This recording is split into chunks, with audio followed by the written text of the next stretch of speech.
Bonjour tout le monde, ici Patrick Tousignan pour découvrir les distilleries du Québec. Aujourd'hui, on s'en va à Franklin. Pendant que j'habitais en Europe, j'ai pu visiter plusieurs distilleries dans différents pays. J'ai goûté de merveilleux produits issus de savoir-faire ancestral. À mon retour au pays en 2006, on comptait sur les doigts d'une main les distilleries québécoises. Heureusement, les lois ont changé et maintenant, des dizaines de passionnés peuvent inventer les alcools du terroir. Je suis Patrick Tousignan et je vous invite avec moi à découvrir les distilleries du Québec. Je suis avec Loïc Chanu. Ça va bien? Oui, très bien. Merci. Et toi, Patrick? Oui, merci. On avait eu une question. La prochaine production de crème de pomme est prévue pour quand? C'est ça. Donc, la crème de pomme, c'est une crème qui se fait aux 4 ans. Donc, elle va commencer à arriver. C'est pareil, on fait 2 barriques par an. Ça, c'est assez exceptionnel. En fait, c'est une ambre du Québec. L'ambre du Québec, c'est les jus de pommes qui ont été pressés. En fait, les pommes ont été pressées durant l'hiver, donc pressées gelées. On récolte ces jus naturellement concentrés par le froid de l'hiver. Donc, c'est également les sucres, les arômes, la texture. Et on va, en fait, comme la mistelle de poire, donc ça reste une mistelle, on va l'enrichir, en fait, on va la muter avec notre brandy de pommes. Généralement, c'est un brandy d'un an et on va laisser vieillir ça 4 années minimalement en barrique. Donc là, les dernières qu'on a faites, en fait, on a fait une première en 2012, je pense, et puis ensuite, on a eu un bon moment sans en faire. Et donc les prochaines, on a repris la production parce qu'il y avait un certain intérêt, vont être prêtes au printemps 2022, donc au printemps prochain pour minimalement 4 années de barrique. Donc, ça s'en vient, mais c'est un processus qui est un peu plus long que les autres. Luc Beauchesne de savoir si elle sera disponible en SEQ. Non, en fait, c'est toujours dans le contexte de petits lots, donc vente unique. Donc, c'est 2 barriques à chaque fois. Puis, bien souvent, quand on fait des barriques, c'est des barriques uniques. Là, on a réussi à sortir 2 barriques de 400 litres. Donc, ça va être à peu près un 750 bouteilles de 500 millilitres qui vont sortir. Et c'est un produit qui est quand même en forte demande à la boutique et on le vend exclusivement à la boutique. Parfait. Un gros merci. C'est vrai que j'ai complètement oublié parce que c'est un produit, bien souvent, c'est des produits qu'on oublie et puis on n'y touche pas. Puis à un moment donné, on se laisse surprendre par la qualité au bout de quelques années. Et puis, ben ça, juste là, c'est mon questionnement à moi. Il n'y aurait pas moyen, mettons, d'en faire quand même un baril chaque année puis de le ressortir dans 4 ans? Ben, c'est ce qu'on fait. C'est ce qu'on OK. fait là. Donc là, on a le 2018, 2019, 2020.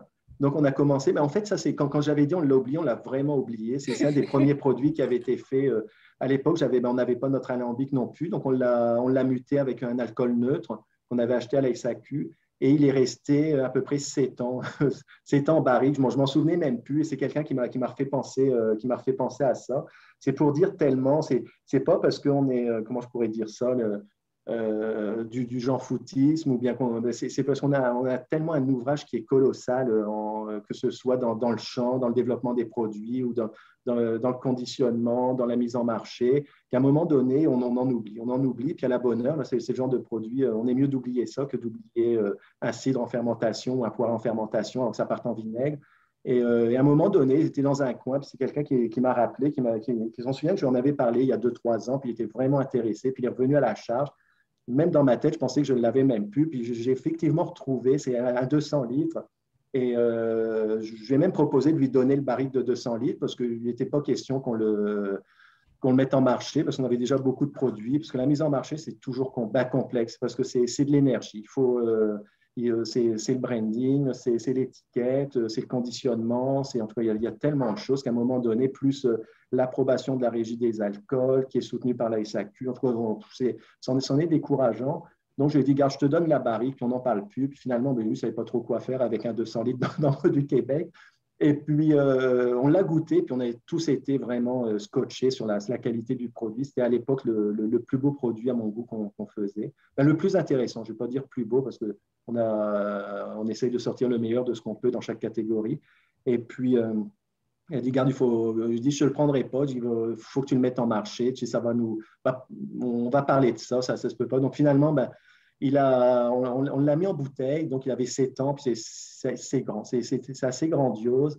Donc, la personne, ben, elle a eu son allocation du nombre de bouteilles qu'elle souhaitait, on lui a donné. Et puis, on a reparti la production, donc 7 années plus tard. Et puis, il faut le laisser au moins 4 ans. 4 ans barrique. Si on peut le laisser 6-7 ans, ben, on va le faire. Mais c'est vraiment de toute beauté. C'est un produit vraiment… je sais qu'on parle souvent du cidre de glace, mais encore, c'est un produit à plus forte valeur ajoutée que le cidre de glace. C'est ça qui nous correspond. Je sais que on travaille beaucoup avec les appellations au niveau du cidre de glace. Bon, on sort un peu du côté spirit, mais là, on vient chercher en plus la branche spirit avec un brandy en fait, qui est fait à partir des pommes de notre verger.